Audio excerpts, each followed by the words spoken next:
This is Jackie Smith, Managing Editor of the Faribault Daily News. I am here this morning with Faribault Mayor John Jasinski on your left and City Administrator Brian Anderson, and we are going to talk about their recent trip to Wuerzburg, Germany.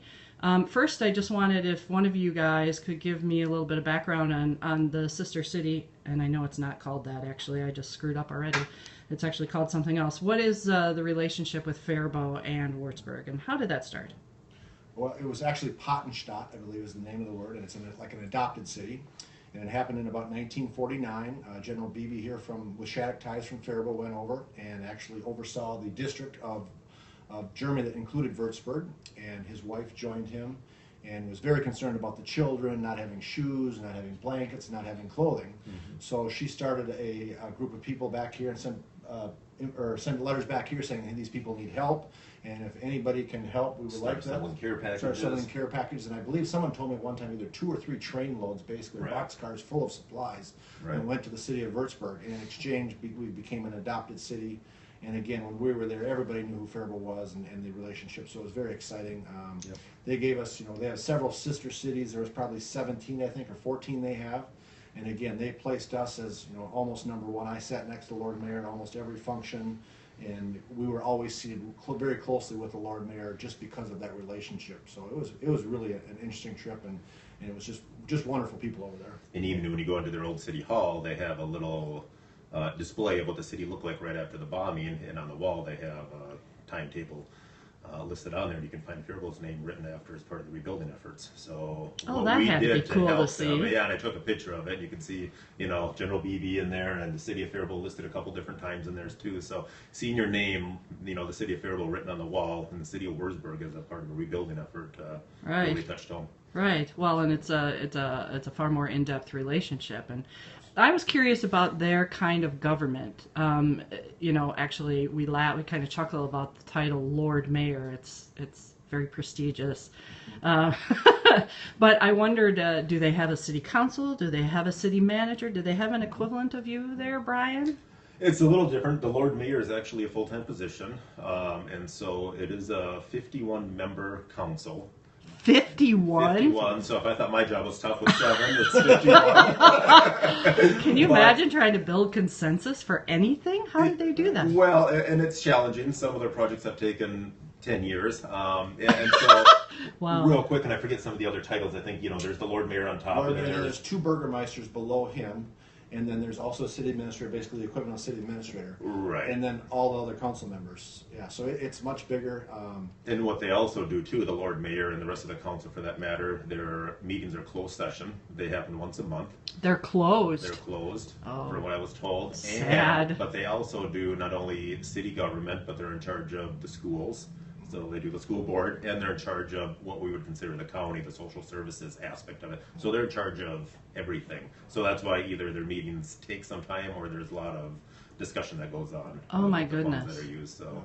And we just happened to be over there during election season, and he said the one meeting, for example, the Lord Mayor missed the one evening was the meeting went from 3 p.m. until 11:15 at night. And they broke once. He came in and apologized for not being there, but yes, it was a long meeting and it was a couple controversial projects. But again, as the Lord Mayor and his wife that I talked to several hours said that it is election time, so a lot of people are trying to talk and do their thing. So obviously it must be televised, or somehow people see it, right?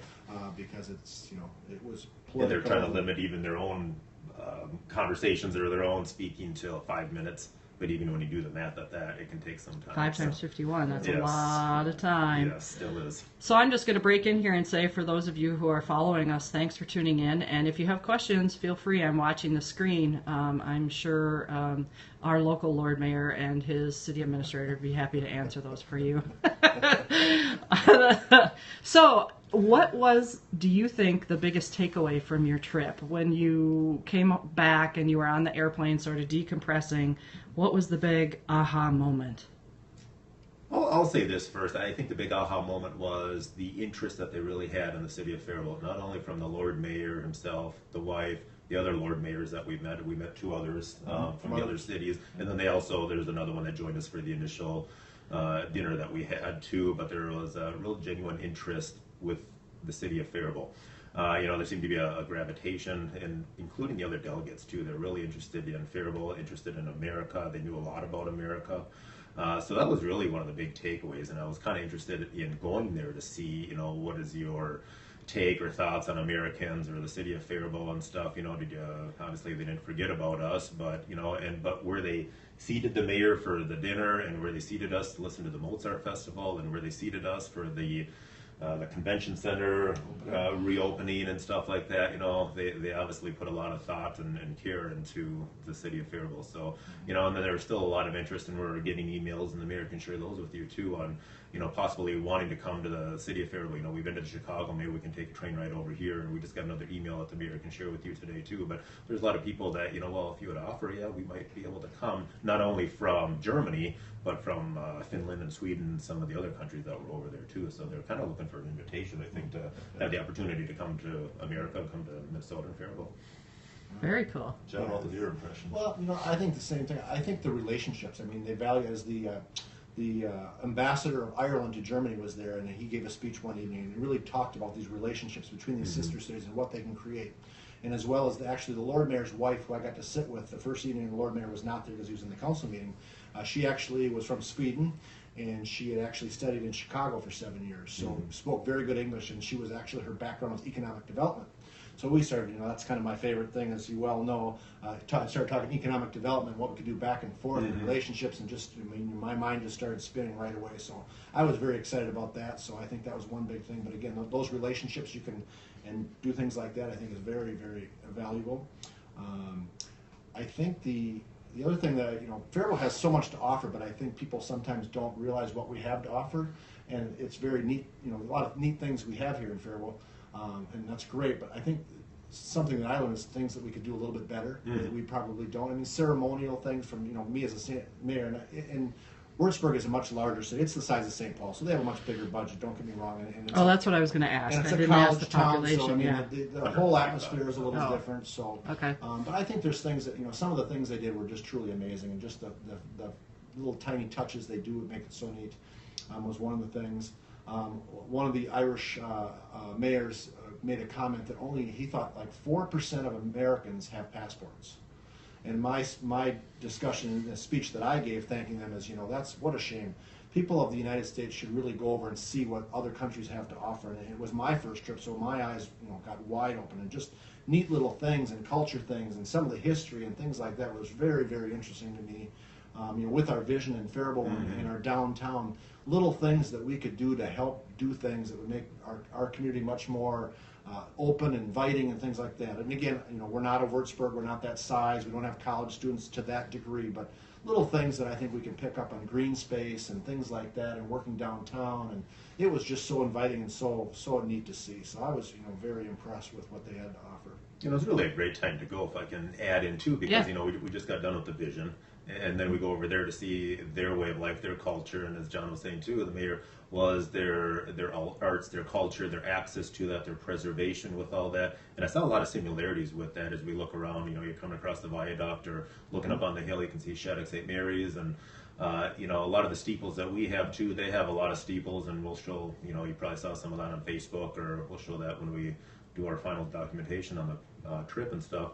But you saw the preservation, you saw a lot of the similarities. Now there's things that we can improve on too, as far as making some of those more accessible, or we already have certain tours and stuff we can give too, but to bring more of that out and about, and to make sure that the kids here are getting a flavor of that too, so they can have more pride in the community and understanding of what Faribault is and has to offer, for that matter.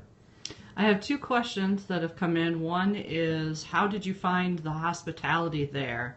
Apparently, when the former mayor, Chuck Ackman, was there in '99, he was blown away by it, according to this poster. So how was it for you guys? What did you think about it? I was blown away as well. So what about it? What made them so hospitable? What was it? Was it the pomp and circumstance, the formality? I saw pictures of a lot of evening gowns and a lot of tuxes, or was it just, Again, I think it was kind of their culture. It was everything throughout. So when I'd be out on our own, walking out through You know, a lot of people would come up and speak German, or you could hear the German. If they knew you didn't speak German, then right away they would put on English, because they are taught English in the 5th grade. You know, we don't have that requirement here, and you know, we can speak or be offered to taught many different dialects. So right away they would make you feel right at home by speaking English, and a lot of them could obviously do that. So and then there again too, they have a lot of retail and a lot of shops and bakeries and everything else, open air markets, a lot of eating al fresco and everything too, and a lot of people are very polite. You know, and one thing that I noticed too when we get into it is there's a lot of people on bikes, a lot of people walking around, you know, and people kind of whizzing around and everything else, but everybody's playing. Nobody feels like they almost got hit by a bike, or nobody feels like, well, you know, you're from America or anything like that. It was very, how can we help you? You know, very welcoming. And that was one thing I took back too, is that the image that we're portraying here in Faribault, you know, to all of our guests and people that come to find a home here in the city of Faribault. So. Yeah, community pride. It's a big deal. Absolutely. Big deal. So how about the other question I had was, how do you plan to continue to exploit that connection? I think that's a good segue into some of the economic development stuff that you both mentioned when you were talking during this week's council meeting, a little bit about the trip. You know, how are you going to continue this? This obviously had sort of faded a little bit, and you two are both very, very passionate about it, I can tell. So what are you going to do to keep it going? I think there's a couple different things. One of them was, some of the emails I got back, but go ahead.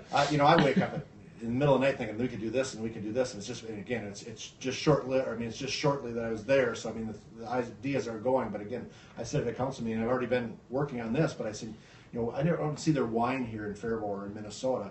Why should we not have Wuerzburger wine served here in our restaurants and at Haskell's and the things? So I'm already working on that. I got a distributor lined up through California that I got from the Lord Mayor's wife. We're working on that, and I called the woolen mills and said, you know, how about you guys distributing blankets over there? And we kind of have this connection of, you know, blankets and wine and back and forth. I mean, how neat would it be for our visitors in Faribault to come in and go to Alexander's or Signature or wherever and say, I'd like a glass of your wine. Well, how'd you like a glass of wine from our sister city of Wuerzburg? And just those connections and things like that. Again, the gentleman from Japan just emailed me this morning and wanted, you know, he's possibly coming to, or is coming to St. Paul, which is one of Nagasaki's sister cities, and he's coming this year, and he would like to come and visit. So just those connections and things like that, and business and all kinds of different things we can do. The Lord. So one last thing, the Lord Mayor, his wife is very interested in coming back there. Actually, she studied in Chicago, as I said, and they come back once or twice, or either once a year, once every other year, and they would like to come to Minnesota, so we'd like to offer something for them. Talked to a couple local business people who would offer rooms, vehicles, things like that, to do the same thing that they did for us over there to welcome them here. So I think that's, you know, really exciting. There's just so many opportunities and possibilities that we can cross-market and do things together. The other thing I would say, you know, that's one facet, is to keep those links in that network open. The other one would be what can we take back? Like I said, there's a lot of al fresco and open air markets and stuff. What can we do in our downtown to help our locals, our current businesses, help tourism, help get more people in the certain areas that we want? How can we improve our own city, our own arts and culture and stuff? And I think there's a lot of takeaways from that as well. You know, and then one thing that we talked about too, it seems like we, by design, you know, we seem to over-engineer, we overthink everything. We want everything to either be perfect or not do it at all to a certain extent. You know, we're trying to get a bike lane over from White Sands Park over here to the downtown. To the downtown, and there's 2 city blocks. And, you know, granted, there's standards in engineering, but over there, if you saw the way they would bike and tootle through and everything else, yeah, you know, in certain areas where it's busier, they do have, you know, here's a bike lane, respect it, and here's, you know, pedestrian, and here's a bus and stuff like that too. But the way people just mingle, and, you know, you're not tripping over cars because they really don't allow parking in certain areas. But the bikes are free to go wherever they want, and, you know, whether one whizzes past you 6 inches away, nobody seems to mind. It's the way it is, and it's the openness, and that's the way it works. So, you know, those are some of the things that would be and it is a different culture, and we can't make that whole culture happen, but we can. Yeah, that's what I was going to ask. I mean, I think if we pick up a few things and start the progression, and again, we're talking about some downtown vision things. Like what? Give me a tangible. Well, one of the things we were working with Nick Stoneman from Shattuck, looking at some of his faculty housing downtown. We've been working with Dr. Parker from South Central about some possible student housing downtown in conjunction with that. We've been looking at a possibility of a museum downtown in conjunction with both of those things. You know, now we have the craft brewery that's going to F-Town that's going to be opening up in a month. that's a classic example of the things that happen over there. You know, putting a little fence out front there. They have the glass garage doors that you'll see that everybody sees as they drive by there. Yeah. Things like that is what we saw over there. So that is really, you know, that idea, I think. There's just, you know, there's in a certain example downtown, they actually had just put like a wood deck, temporary deck down in a couple parking